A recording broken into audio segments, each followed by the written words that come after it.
नमस्कार शेतकरी बांधवांनो, मी प्रतीक सूर्यवंशी, महसूल सहाय्यक रावेर तहसील कार्यालय जिल्हा जळगाव. बांधवांनो, आपल्याला माहीतच आहेत की शेतरस्ते, शिवरस्ते किंवा पानंद रस्ते हे जे शेतरस्ते आहेत ते शेतकऱ्यांच्या धमन्या आहेत.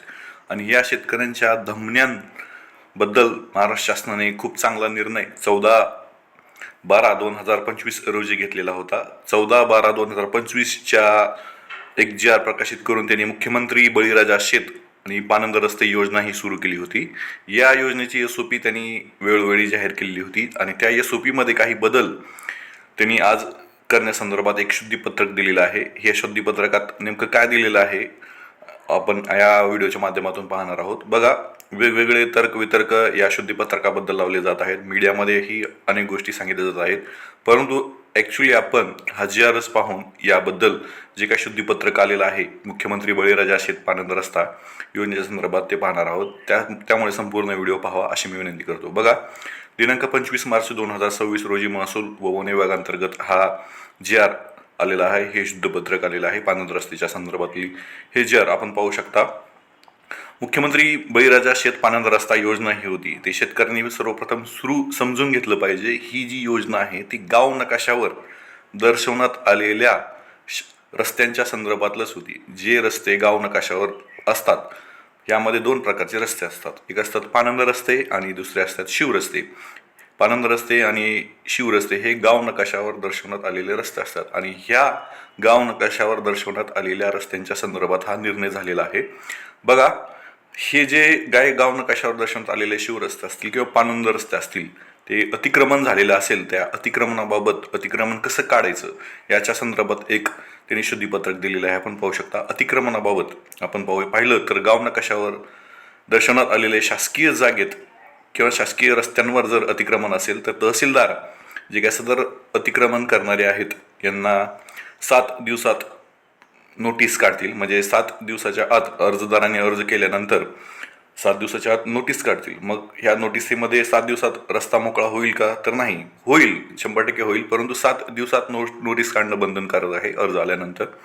तर नोटीस काढल्यानंतर नोटीस द्यावी आणि अतिक्रमण करणाऱ्याने जर अतिक्रमण काढले नाही तर सदर अतिक्रमण शासन स्तरावरून तहसीलदार यांच्या मार्फत काढण्यात येईल. म्हणजे तहसीलदार स्वतः काढतील किंवा त्यांच्या अंडर असलेले मंडळ अधिकारी यांना प्राधिकृत करून किंवा तलाठी यांना प्राधिकृत करून हे सहसा असंच हीच प्रोसेस असते, काढलं जाईल. ज्या ठिकाणी आणि आणखी एक गोष्ट यामध्ये ॲड केलेली आहे. ज्या ठिकाणी बघा, आता 2 प्रकारे पण रस्ते दिले जातात. एक म्हणजे जमीन महसूल संहिता 1966 कलम 143 यामध्ये मामलेदार कोर्ट अधिनियम मध्ये या मामलेदार कोर्ट म्हणजे आपलेच तहसीलदार साहेब यांच्या कोर्टामध्ये ह्या रस्त्यांविषयी मागणी केली जाते. 143 म्हणजेच जे रस्ते एखाद्या गटात जाण्यासाठी रस्ता नसेल, कधीच नसेल, सुरुवातीपासून वहिवाटीचा नसेल, असा नवीन रस्ता मागण्यासाठी या कलमांतर्गत 2 शेतकऱ्यांच्या सरी बांधावरून 2 कॉमन शेतकऱ्यांच्या बांधून हा रस्ता 143 अंतर्गत जिथे रस्ताच नाही अशा रस्त्यासाठी दिला जातो. आणि दुसरा आहे की मामलेदार अधिनियम 1906 कलम 5 म्हणजेच जे पूर्वपार वहिवाटीचा रस्ता आहे, अनेक वर्षांपासून वापरला जातोय, परंतु तिथे अडथळा आहे, अतिक्रमण आलेलं आहे, अशा रस्त्याच्या संदर्भात रस्ता मोकळा करण्यासाठी मामलेदार अधिनियम 1906च्या कलम 5 अंतर्गत रस्ता दिला जातो.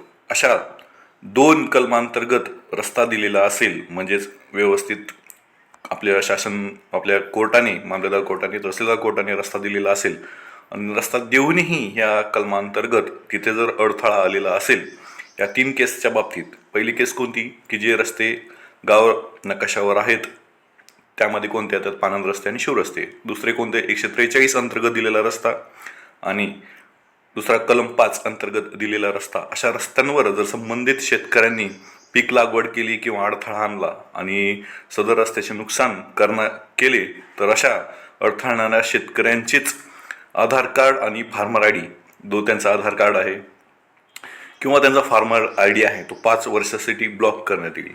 बघा, आधार कार्ड किंवा फार्मर आय डी ब्लॉक केल्यामुळे जे काही शासकीय योजना भेटतात त्यामध्ये भरपूर अशा योजना आहेत.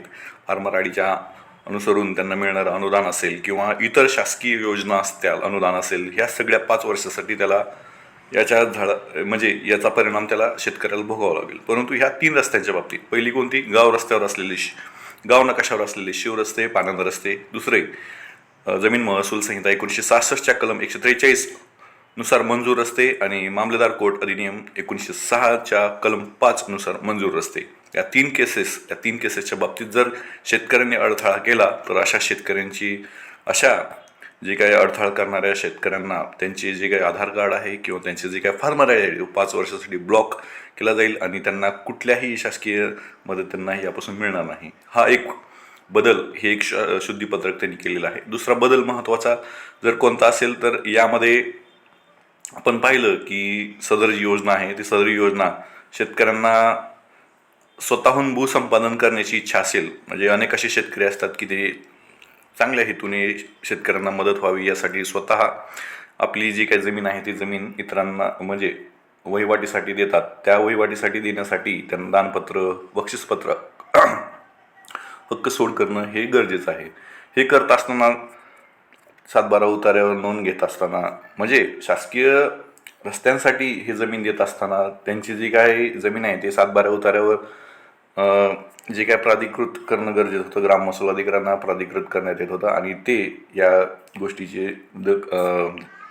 जी काय माहिती आहे ती आपल्या उतार्यावर घेऊन घेत होती आणि त्याच संदर्भात त्यांना मुद्रांक अधिनियम कलम 3 अंतर्गत जे काय मुद्रांक शुल्क किंवा नोंदणी फी लागत होती ती शेतकऱ्यांना परत करण्याचा, जे काही शेतकरी अशा प्रकारे रस्त्यासाठी शासकीय जमीन देत आहे, स्वतःची वैयक्तिक जमीन देणार आहेत समजा, अशा शेतकऱ्यांना पण ते स्वखुशीनं होतं. जे देणार आहेत त्यांच्यासाठी आता जे काही मुद्रांक शुल्क आहे किंवा नोंदणी फी आहे ती माफ करण्यात आलेली आहे आणि अशा शेतकऱ्यांना शासनास दिलेली जमीन परत मागण्याचा कुठलाही अधिकार नसतो. बघा, असं ह्या त्याने ही दुसरी जी काही महत्त्वाची अपडेट आहे तीही आहे.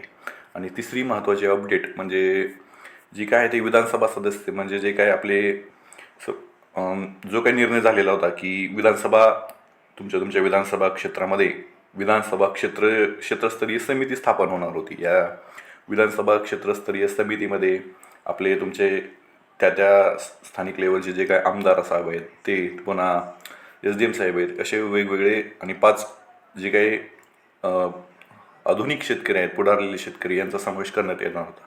ह्या शासन निर्णयाच्या माध्यमातून जे काही विधानसभा सदस्य आहेत त्यांना जास्त पॉवर देण्यात येईल. आपण पाहू शकता विधानसभा क्षेत्रस्तरीय समितीमध्ये जे काही संबंधित विधानसभा क्षेत्रातील कोणतेही 5 शेतकऱ्यांचा समावेश करण्याची मुभा ही विधानसभा समितीचे अध्यक्ष म्हणून विधानसभा सदस्यांना राहील. म्हणजेच तुमच्या आमदारांना हे 5 शेतकरी नेमण्याची जी काही पॉवर आहे ती खूप जास्त प्रमाणात देण्यात आलेली आहे. हा महत्त्वाचा बदल आहे. आणि चौथा आणि अंतिम जो बदल आहे तो जे काय पाणंद रस्ते असतील किंवा शिरस्ते असतील यामध्ये खडीकरण करायचं असेल किंवा तो रस्ता रुंदी करून त्यावर दगड, माती टाकायचे असेल तर ते कंत्राटदाराला कामं दिले जाणार होते. मग ते कंत्राटदाराला कामं घेत असताना त्या कंत्राटदारांनी 15 लाख हे सुरक्षित डिपॉझिट ठेवणं गरजेचं होतं आणि ते तसं न कैलास त्याला या काळ्या यादीमध्ये टाकण्याचे, म्हणजेच यावर कंत्राटदारावर चांगली लगाम कसलेली आहे या शुद्धीपत्रकाने. अशा प्रकारचं हे शुद्धीपत्रक आपण पाहू शकता. म्हणजे 3 गोष्टी ह्या शुद्धीपत्रकाच्या माध्यमातून झालेल्या आहेत. एक म्हणजे तुमचे जे काय गाव नकाशावर असलेले जे काय पाणंद रस्ते असतील, शिवरस्ते असतील किंवा 143 प्रमाणे मान्य असलेले रस्ते आणि कलम 5(2) प्रमाणे मान्य असलेल्या रस्त्यावर जर कोणताही शेतकरी अडचण आणत असेल, अतिक्रमण करत असेल तर त्याचा आधार कार्ड आणि त्याचा फार्मर ID 5 वर्षासाठी ब्लॉक केला जाईल. ही पहिली अपडेट. दुसरी अपडेट, जे काय तुमच्या विधानसभा क्षेत्रस्तरीय समितीमध्ये जे काही आमदार साहेब आहेत अध्यक्ष, यांना फुल अधिकार दिलेले आहेत कोणतेही 5 शेतकरी निवडण्याच्या संदर्भात. जे काही तुमच्या विधानसभा क्षेत्रामध्ये जे काही खरंच प्रामाणिकपणे शेतरस्त्यासाठी, शिवरस्त्यांसाठी, पाणंद रस्त्यासाठी झटत असतात याची दखल ते घेऊन निवडण्याचे अधिकार हे या आमदार साहेबांना दिलेले आहेत. आणि तिसरी मोठी गोष्ट म्हणजे जे काही कंत्राटदार यापुढे जे काही मान्यता मिळालेले रस्ते आहेत, काम आहेत, त्यांच्यावरही कंत्राटदारावरही योग्य ती लगाम कसलेली आहे. अशा प्रकारचा हा छोटासा अपडेट जे काही शासन शुद्धीपत्रक आहे ते दिलेलं आहे, आपण पाहू शकता. अशाच प्रकारचे नवीन अपडेट महसूल प्रशासनाच्या संदर्भात पाहण्यासाठी तुम्ही माझं चॅनल नक्कीच सबस्क्राईब करा अशी मी विनंती करतो. आणि हा व्हिडिओ जास्तीत जास्त आपल्या शेतकरी बांधवांपर्यंत पोहोचवा, जेणेकरून त्यांना आपल्या जे काही पाणंद रस्ते असतील, शिवरस्ते असतील किंवा जे काही शेतरस्ते असतील या संदर्भातील माहिती जास्तीत जास्त मिळावी आणि याचा त्यांना नक्कीच फायदा घ्यावा. धन्यवाद.